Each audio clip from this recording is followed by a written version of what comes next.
Good morning everyone, this is Subhas. Welcome you all on English Heaven channel. Today we are going to study second chapter of Vistas book and chapter's name is The Tiger King by Kalki. तो Vistas में हमने अब तक पहला chapter कर लिया है और अब हम दूसरा चैप्टर करने जा रहे हैं। उसका नाम है द टाइगर किंग बाय काल्की। ठीक है, तो जैसा कि हम हर एक बार करते हैं, सबसे पहले हम कोशिश करते हैं टाइटल समझें।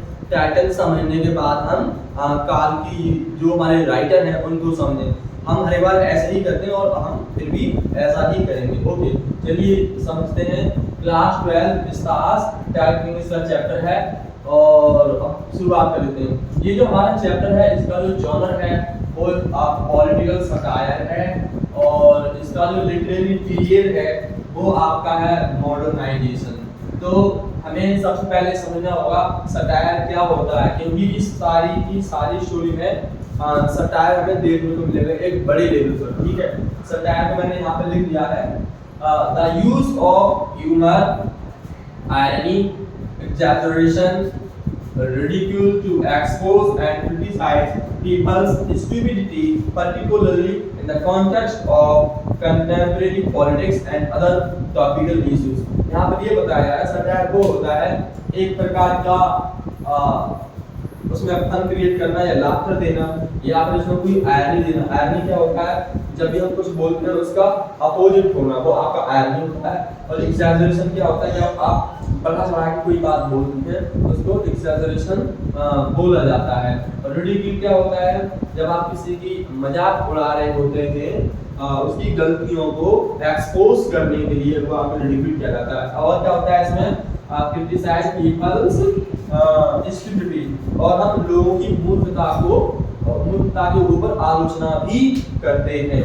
ये है और बेसिकली कहां पर, particularly in the context of contemporary politics, और वो भी कहां पर जो हमारा कंटेम्परेरी पॉलिटिक्स है, मतलब मॉडर्न पॉलिटिक्स है, उसमें जाके हम कुछ ऐसा करते हैं तो उसको बोला जाता है। And other topical issues. तो ये सारी चीजें हमें कहाँ देखने को मिलेगा, लोग हंस रहे हैं एक दूसरे के ऊपर या आयरनी व्यंग छोड़ रहे हैं, बड़ा चढ़ा के कहना या किसी की मजाक उड़ाना, उनकी गलतियों को एक्सपोज करने के लिए उनकी आलोचना करना, ये सारी चीजें आपको मुख्य रूप से कंटेम्परेरी पॉलिटिक्स में मिल जाएंगी। जैसे अभी क्या है, मॉडर्न जमाना चल रहा है, तो कंटेम्परेरी का मतलब होगा मॉडर्नाइजेशन। तो इस तरह की जो पॉलिटिक्स है इसमें आपको ये काफी देखने को मिल जाएगा। एंड अदर टॉपिकल इश्यूज, और भी बहुत सारे टॉपिक्स होते हैं वहां पर आपको देखने को मिल जाएगा।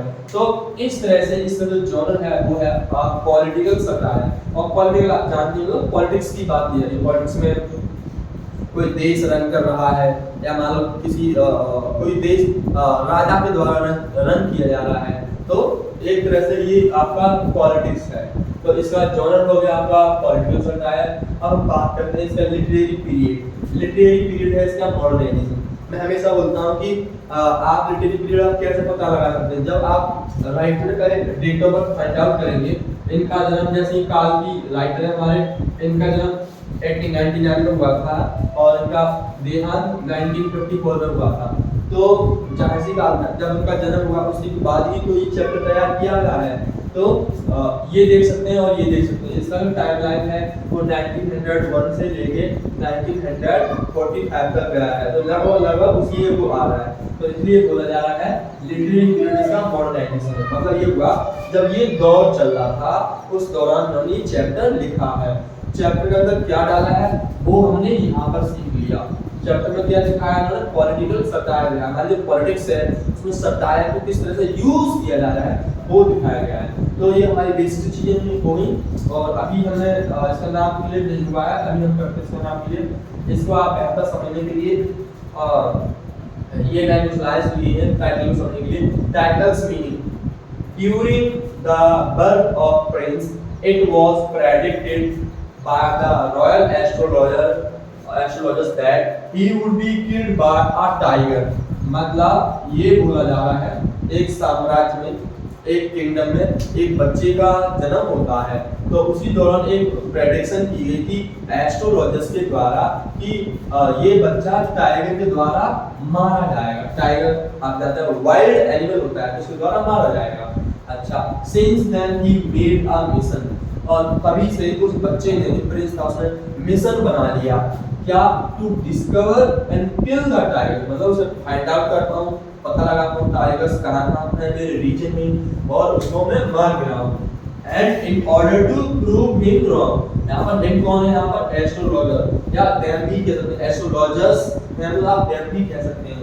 तो यहाँ पर क्या, he wanted to prove the astrologers wrong, so that is why he made a mission to discover or find out and kill the tiger, right? तो उसने ये एक तरह का मिशन बनाया कि फाइंड आउट करूं, उनको मारूं, और इसलिए उसका नाम पड़ गया टाइगर किंग। तो वो किंग तो है ही है, आने वाले आयु प्रिंस है, किसी राजा का बेटा है, तो किंग तो बन ही जाएगा जब टाइम आएगा, ठीक है। तो उसके लिए क्या बोला है, so he is called as the tiger king. उम्मीद करता हूँ आपको टाइटल का मीनिंग समझ आया होगा। इसका हम सारांश समझ लेते हैं। एक साम्राज्य में, एक किंगडम में एक बच्चे का जन्म होता है, वो एक प्रिंस है, ठीक है। उसी दौरान एस्ट्रोलॉजर्स आए हुए थे वहां पर, उन्होंने भविष्यवाणी की थी कि ये बच्चा टाइगर द्वारा मारा जाएगा। उसने ये बात सुनी बड़े ध्यान से, और उसके बाद वो एक मिशन बना लिया, फिर ठीक है अगर ऐसी बात है तो उसने टाइगर्स को फाइंड आउट करना शुरू कर दिया, डिस्कवर करना, फाइंड आउट करना, और उनको मारने का पूरा प्लान बना लिया। इसलिए उसको बोला जा रहा है द टाइगर किंग। उम्मीद करता हूँ आपका जो टाइटल है एकदम क्लियर हो गया होगा। आइए अब हम बात करते हैं लेखक की। हमारे जो लेखक है वो काल्की ने, इनका जन्म 1899 में हुआ था और इसमें इनका देहांत हो गया था। ये जो है काल्की, ये इनका पेन नेम है, ठीक है। उनका रियल नेम तो ये है रामास्वामी कृष्णमूर्ति। ये जो है ये इनका रियल नेम है, आप ध्यान रखना, ये वाला जो है इनका रियल नेम है, ठीक है, रामास्वामी कृष्णमूर्ति। अच्छा, ये राइटर है तमिलनाडु से और राइटर है प्लस जर्नलिस्ट भी है और पृथ्वी में। तो हमें ये मालूम पड़ गया ये एक इंडियन स्टोरी है और इस इंडियन स्टोरी को एक साउथ इंडियन राइटर ने लिखा है। अब हमें ये जानना क्यों जरूरी है कि हम काल्की के बारे में पेन नाम ढूंढे, उसका रियल नाम ढूंढे और उसका क्या प्रोफेशन है। एक्चुअली ये जब इम्पोर्टेंट हो जाता है जब कुछ वर्ड्स, उनकी लैंग्वेज के वर्ड्स टेक्स्ट में मिलते हैं, उस दौरान ये बहुत इंपॉर्टेंट हो जाता है और तभी आप समझ पाते हैं। अगर आप राइटर के बारे में स्टडी नहीं करेंगे थोड़ा बहुत तो आपको चीजें समझ नहीं आएगी कि ऐसा क्यों बोला जा रहा है। क्योंकि कभी कभी लिटरेचर ये देखने को मिला है कि राइटर का जो बैकग्राउंड है या जहाँ से वो ताल्लुकात रखता है, बिलोंग करता है, उन सारी चीजों का रिफ्लेक्शन आपको टेक्स्ट में मिल जाता है। इसीलिए ये बहुत इंपॉर्टेंट होता है कि टाइटल समझने के बाद आप लोग राइटर को बेहतरीन तरीके से समझें, ठीक है। तो हमने ये यहाँ तक समझ लिया। अब चलते हैं किताब की जो हमारी स्टोरी है उस पे। हम यहाँ पर पार्ट 1 की बात करेंगे एज पर द बुक। तो पार्ट 1 की हम बात करने जा रहे हैं एज पर द बुक, मतलब बुक में 5 पार्ट्स दिए गए हैं इस चैप्टर के। ये हमारा बुक का पहला वाला पार्ट है। चलिए आगे बढ़ते हैं। यहाँ पर पहला है the Maharaja of Pratibandhapuram is the hero of story. Yes, एक सेकंड, मैं इसको डिस्कस करने से पहले आपसे एक क्वेश्चन पूछूंगा जो कि काफी जनरल है। आप ये लोग बताइए, एक क्वेश्चन आया है बुक में कि what is the general attitude of the human beings towards the wild animals. मतलब जो मनुष्य है उनका जनरल एटीट्यूड क्या होता है वाइल्ड एनिमल्स के लिए। Yes, anybody? ओके, अगर आपको किसी को आंसर इसका आ रहा था आप कमेंट बॉक्स में इसका आंसर दे सकते हैं। और मैं आपको यहाँ पर एक चीज बता दूं कि ऐसा क्यों हुआ है। यस स्टूडेंट्स, तो मैंने वो क्वेश्चन आपके ऊपर छोड़ दिया है कि उनका जनरल एटीट्यूड क्या होता है। अगर आपको आंसर आ रहा है तो उसका इनबॉक्स जो कमेंट बॉक्स है आप उसमें कमेंट करके आंसर बता सकते हैं। चलिए अब हम स्टोरी के अंदर चलते हैं। The Maharaja of Pratibandhapuram is the hero of the story. Yes, जो महाराजा हैं प्रतिबंधपुरम के वो स्टोरी के कौन है? हीरो। अब वो कैसे है हीरो, इसके लिए मैं आपको बता दूं, हमारे पास जो विस्तार हो गया उसमें कुछ लाइंस में पढ़ के बता दे रहा हूँ रेफरेंस लेने के लिए। The Maharaja of Pratibandhapuram is the hero of this story.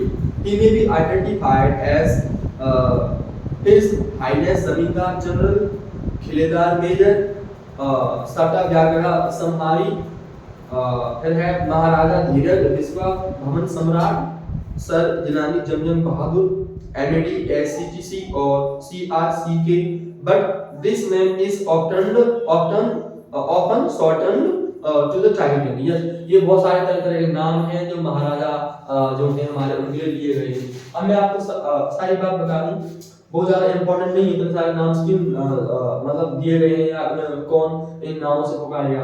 अहम यहाँ पे ये हो जाता है, मैंने यहाँ पे लिखा है the different names have been given to the hero. हम सबको मालूम है different names have been given to the hero and these are the titles given to this brave and powerful king to honor him। ये तरह तरह के नाम क्यों दिए गए हैं इस राजा को? क्योंकि वो बहुत पावरफुल है, ब्रेव है, पावरफुल है और उसको सम्मान करने के लिए ये सारे नाम दिए गए हैं तरह तरह के, ठीक है।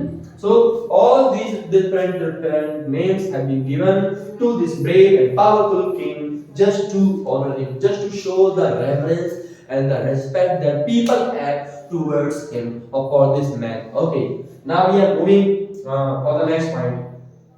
The narrator mentions the Stuka bumper to show hyperbole or exaggeration. यहाँ पर आप समझे नैरेटर ने हमारी स्टोरी में एक टर्म यूज किया है स्टूका बम्पर। ये क्यों यूज किया गया है? ये दिखाने के लिए हाइपरबोल और एग्जैजरेशन। इसमें पहले हम स्टूका बम्पर का मीनिंग समझ लेते हैं क्या, क्यों यूज किया है। इसका स्टूका बम्पर का मतलब है एक तरह का ये एयरक्राफ्ट है या प्लेन है या जो जब लड़ाई होती है ना, वार होते हैं तरह तरह के, वर्ल्ड वार 1 वर्ल्ड वार 2, उस दौरान बहुत तरह तरह के फाइटर प्लेन्स उड़ाए जाते हैं आसमान में, तो उनमें से एक का नाम है स्टूका बम्पर। तो ये एक प्रकार का एयरक्राफ्ट है, प्लेन है, कहाँ का? जर्मनी का, वो भी बेस्ड ऑन 2 व्हील और ये 2 पहियों पे आधारित है, based on 2 wheel used in WW2। तो समझिए होंगे ये जर्मनी का एयरक्राफ्ट है और 2 व्हील पर है और ये वर्ल्ड वार 2 में इस्तेमाल किया है। अब यहाँ पर वो ये बोलता है नैरेटर हमारा कि अगर स्टूका बम्पर आ जाएगा ना मेरे बीच में, तब भी मैं अपनी स्टोरी सुनाने से पीछे नहीं हट सकता। मैं स्टोरी सुना कर रहूंगा, मैं बीच में कहीं पर भी नहीं हो सकता, तो मैं स्टोरी सुना कर ही रहूंगा। अगर स्टूका बम्पर चाहे अपनी मर्जी से मेरी स्टोरी से बाहर हो सकता है, लेकिन मैं बिल्कुल नहीं करूंगा स्टोरी से, मैं स्टोरी सुनाकर ही रहूंगा, भले ही स्टोरी का बम्पर क्यों ना आ जाए। हाँ, तो यहाँ पर आप देखना उसने ऐसा क्यों बोला है? क्योंकि वो एक हाइपरबोल या एग्जैजरेशन दिखाने की कोशिश की जा रही है। यहाँ पर हाइपरबोल क्या होता है? ये अनरियलिस्टिक होता है, एग्जैजरेशन अनरियलिस्टिक होता है। दोनों में हम करते क्या है आप समझिए। अब यहाँ पर आपका चाहे हाइपरबोल है या एग्जैजरेशन है, दोनों में ही हम बात को बहुत ही ज्यादा चढ़ा बढ़ा के बोलते हैं, उसको बोला जाता है हाइपरबोल या एग्जैजरेशन। हालांकि दोनों में डिफरेंसेस हैं, मैं बताऊंगा, परेशान न हो। पहले ये समझ लें दोनों का ही मतलब जो है वो सेम होता है। दोनों का मतलब होता है किसी भी बात को बहुत ही ज्यादा चढ़ा बढ़ा के देना, वो कहलाता है आपका हाइपरबोल या एग्जैजरेशन। अब डिफरेंसेस क्या है दोनों वर्ड्स में, आप ये समझ लें। एग्जैजरेशन पहले हम समझ लेते हैं। एग्जैजरेशन होता है, इसका एग्जांपल ले लेते हैं। जैसे मान लो आप किसी के घर पर गए, ठीक है, आप वहां पर वेट कर रहे हैं, आपको वेट करते करते करीब 5 मिनट्स हो गया है।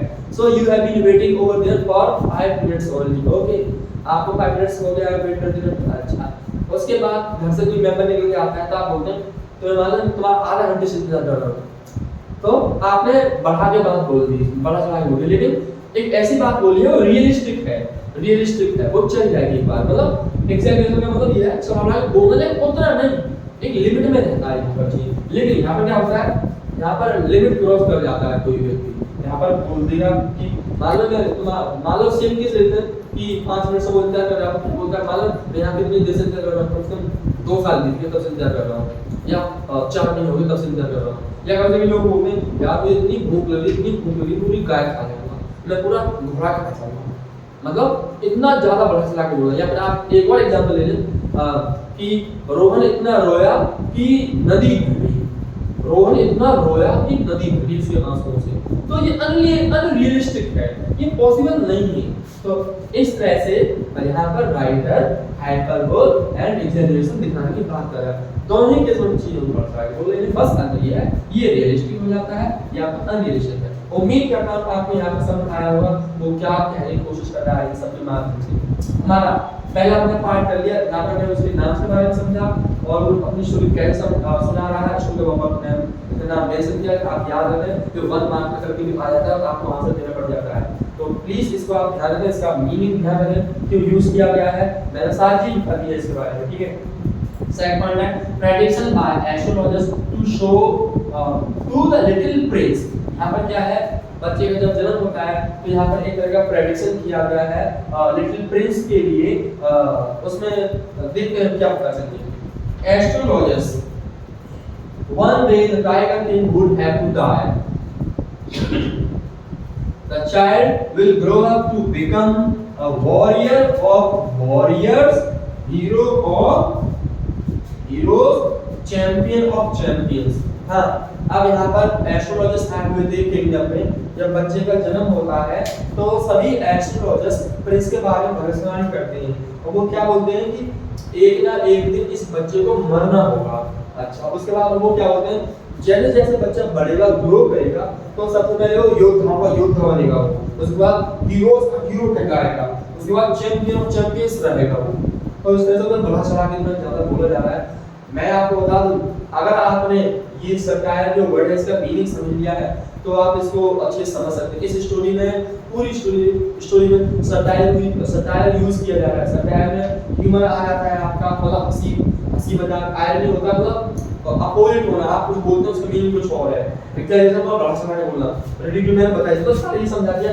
ये सारी क्वालिटीज इस सटायर में आपको देखने को मिल जाएंगी। जैसे यहाँ पर आप देख सकते हैं जो सेंटेंस बोला जा रहा है कि ये बच्चा वॉरियर्स कहलाएगा, योद्धाओं का योद्धा, और हीरो ऑफ हीरोज, मतलब जितने हीरोज होते हैं उनका भी हीरो कहलाएगा, चैंपियन ऑफ चैंपियंस। अब यहाँ पर क्या हो रहा है, ये वाली क्वालिटी यूज की जा रही है, ये वाली बड़ा चढ़ा के एक्सेलरेशन की क्वालिटी यूज की जा रही है ये सटायर मजबूत करने के लिए, ठीक है। तो ये उन लोगों ने कहा। अच्छा, उसके बाद when compared to tell the manner, वहां पर जो भी सदस्य थे, जो भी लोगों ने मजबूर किया, कंपेयर किया, अरे भाई इससे कोई फायदा नहीं है, आप जो बता रहे हैं एक ना एक दिन तो सभी को मरना है, अगर आप मैटर बता पाए वो बच्चा मरेगा कैसे, how he will die, then it is the interest of matter, तो बात बनती है। अगर आप ऐसे ही कह जा रहे हैं तो काम बनेगा नहीं। तो वहां पर जो मेंबर्स हैं उन्होंने कंपेयर किया, मतलब मजबूर किया मैनर बताने की। तो वो ये कह रहे हैं डायरेक्टली और इनडायरेक्टली कि आप मैनर तो बताओ, वो बच्चा मरेगा कैसे, हाउ, आप ये कह रहे हैं मरना है एक दिन सभी को मरना है, ये बहुत कॉमन बात है। अच्छा ठीक है, जब कंपेयर किया गया तो एस्ट्रोलॉजर क्या बोलते हैं, the child born under this star, the child born under this star will one day have to meet its death, मतलब जो बच्चा इस स्टार में पैदा हुआ है उसको एक ना एक दिन अपनी मौत का स्वाद चखना है। अब यहाँ पर स्टार का क्या मतलब है, यहाँ पर है नक्षत्र मंडल। जब बच्चे का जन्म होता है तो प्लैनेट्स, स्टार्स, मून, इन सब कुछ कनेक्शन होता है, तो उनसे आप कनेक्ट करके लोग ज्योतिषी जो होते हैं हमारे, वो इन्हीं सब चीजों से कनेक्ट करके चीजों को बताते हैं कि बच्चे का नाम ये रखना चाहिए, ये दिन खराब है, वो दिन अच्छा है, या उस पर ये है वो है, मतलब जो भी है नॉलेज होती है वो बताते हैं। तो स्टार का यहाँ पर मतलब वो नहीं है जो हम तो समझ रहे हैं, स्टार का मतलब है यहाँ पर नक्षत्र मंडल, मतलब इस नक्षत्र में जो बच्चा पैदा हुआ है उसे अपनी मौत का स्वाद चखना होता है। उन्होंने ये कहा कंपेयर करने वाला था। अच्छा, उसके बाद आप देखिए आप एक मिराकल में होता है, मिराकल बाय प्रिंस। यहाँ पर बहुत बड़ी बात आई है, बहुत इंपॉर्टेंट बात आई है।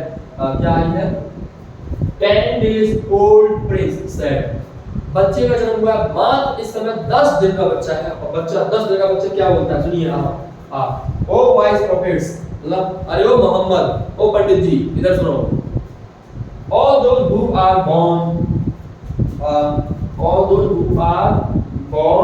will one day have to die, मतलब जिन भी लोगों का जन्म हुआ है, जो भी लोग इस जमीन पर आए हैं, उन सबको एक न एक दिन मरना है। Tell the manner of the death, बोलते हैं मैनर बताओ, मैनर मरूंगा कैसे, how the manner, I want to know the manner, मतलब मैं मरूंगा कैसे ये बताओ आप। जो आप बता रहे हो बहुत कॉमन है, हम सबको मरना है, जो भी जिसका भी जन्म हुआ है इस पृथ्वी पर, ठीक है। All astrologers and others shocked to listen a baby's speech. वहाँ पर जितने भी एस्ट्रोलॉजर्स थे एंड अदर मेंबर्स थे, जब वो ये सब बात सुनते हैं कि माय गॉड 10 डेज का बच्चा ये सब बात बोल रहा है and he is raising certain intelligent questions also, so all the people including astrologers members and family members got shocked to listen the speech of that very small boy. Okay, तो अब सब शॉक हो गए कि ये क्या हो रहा है, 10 डेज का बच्चा कैसे बोल सकता है, ये ऐसा पॉसिबल है ही नहीं। आगे बढ़ते हैं। Secret revealed by chief astrologer, जब उसने ये कहा कि आप मैनर बताओ, तो वहाँ के लोगों ने ये कहा था मैनर बताओ डेथ का, और बच्चा खुद भी कह रहा है कि tell the manner of the death. वो ही बोला तब जाके वो बताते हैं यहाँ पर पूरी बात। The prince born in the hour of bull, मतलब बोला जा रहा है कि ये जो बच्चा है ना प्रिंस, इसका जन्म हुआ है बुल के आर में, मतलब जब बुल का जन्म होता है तो दौरान इस बच्चे का जन्म हुआ है। अच्छा, अगली बात, the bull and the tiger are enemies.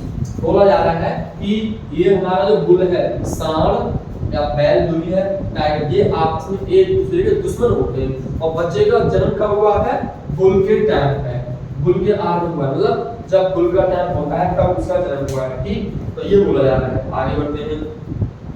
Therefore, that comes from the tiger, इसलिए इस प्रिंस की जो डेथ है वो टाइगर से आनी है, ये तय है बात, वो ऐसा बोलता है। ठीक है, अच्छा, उसके बाद ये सुनने के बाद क्राउन प्रिंस अनाउंस्ड, जो हमारा नया प्रिंस है वो अनाउंस कर देता है, मतलब क्या अनाउंस करता है, terrifying words emerged from his lips, और डरावने वर्ड्स उसके लफ्जों से बयां होती हैं। तो क्या होती है, वो क्या बोलता है, लेट टाइगर्स बिहेव, बोलता है जाइए कह दीजिए सभी टाइगर से तैयार हो जाए, जागरूक हो जाए, मैं भी तैयार हूँ। तो इस तरह से वो बोलता है, ऊंची आवाज में, बहुत गुस्से में बोलता है, और डरावने और वर्ड्स निकलते हैं उसके से, वो क्या है, लेट टाइगर्स बिहेव, मतलब सभी टाइगर्स को जागरूक हो जाने दीजिए मेरे बारे में। अच्छा, अब मैं आपको यहाँ पे एक चीज समझाना चाहूंगा, हमने ये पहला पार्ट कंप्लीट कर लिया है, लेकिन यहाँ पर जो स्टार वाली बात आई थी मैं इसको थोड़ा क्लियर कर देता हूँ, इसलिए मैंने यहाँ पर नोट लिखा है।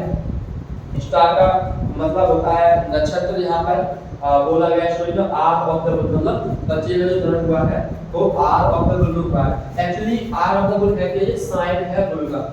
आप ये जोड़ाए जो चार्ट होता है जहाँ पर आप अपनी ऋषि वगैरह देखते हैं कि कुंभ है, मीना है, सिंह है, वृष है, तो ऐसा आप देखो इस चार्ट में ये सिंह सेकंड जो इमेज होती है वो बुल की होती है, मतलब बुल का चेहरा बना हुआ होता है सेकंड इमेज पर, इसीलिए मैंने यहाँ लिखा है ये है second sign, it's a second sign in zodiac list. तो उस चार्ट में सेकंड जो इमेज होती है वो बुल की होती है, हमें ये मानना पड़ेगा। अब हम बुल की क्वालिटी की बात करते हैं, as per sign of bull, जिस तरीके से हम बात कर रहे हैं बुल को लेके, it represents stubborn obstinate nature of the tiger. Actually bull होता है, बुल में नेचुरली कौन सी क्वालिटीज पाई जाती है, वो स्टबर्न होता है, मतलब काफी डिटरमाइंड होता है, जिद्दी होता है, ऑब्स्टिनेट मतलब एक दूसरे के पर्यायवाची है, बस थोड़ा अंतर होता है, ज्यादा नहीं। और डिटरमाइंड, यहाँ पर स्टबर्न मतलब डिटरमाइंड होता है, पॉजिटिव अप्रोच है, और नेगेटिव भी अप्रोच है, बहुत जिद्दी होता है, और ऑब्स्टिनेट ज्यादा खराब वर्ड मतलब ढीठ, जिसे बोलते हैं ना ढीठ है। तो जो बुल होता है उसकी क्वालिटीज हैं, वो कैसा होता है, स्टबर्न होता है एंड ऑब्स्टिनेट होता है, मतलब बहुत ही ज्यादा जिद्दी होता है, बहुत ही ज्यादा ढीठ होता है। तो वो सारी क्वालिटीज ट्रांसफर हो जाती है प्रिंस में, क्योंकि प्रिंस का जन्म बुल के टाइम में हुआ है ना, इसलिए तो बुल की सारी क्वालिटीज किस में आ गई, प्रिंस में आ गई। अब यहाँ पर बुल तो है नहीं रियल लाइफ में, अब उसकी क्वालिटी तो आ गई प्रिंस में ना। अब दुश्मन कौन हुआ इसका, प्रिंस का, तो प्रिंस का दुश्मन टाइगर हुआ ना। पहले हम बता रहे थे कि बुल एंड टाइगर आपस में एनिमी से, सही बात, एकदम सही बात है, लेकिन यहाँ पर बुल तो है नहीं रियल लाइफ में, लेकिन बुल के दौरान इसका जन्म हुआ है, तो बुल की जितनी भी क्वालिटीज हैं, जो बैड क्वालिटीज हैं, वो इसमें आ गई हैं प्रिंस में। तो इसलिए प्रिंस की दुश्मनी अब टाइगर्स के साथ है। तो उम्मीद करता हूँ आप सब बच्चों को हम ये पूरा पहला पार्ट समझ आया होगा। इस पार्ट में हमने टाइटल समझा, लेटर के बारे में समझा, उसके बाद जॉनर क्या है, मॉड्यूल सटायर और लिटरेरी पीरियड समझ लिया हमने, सटायर समझा क्या है, और ये पॉइंट्स हमने यहाँ पर कवर किए हैं। यदि आपको हमारा चैप्टर समझ आया हो तो please do like, share and subscribe the channel, and if you want to say something then you can leave the comment in the comment box.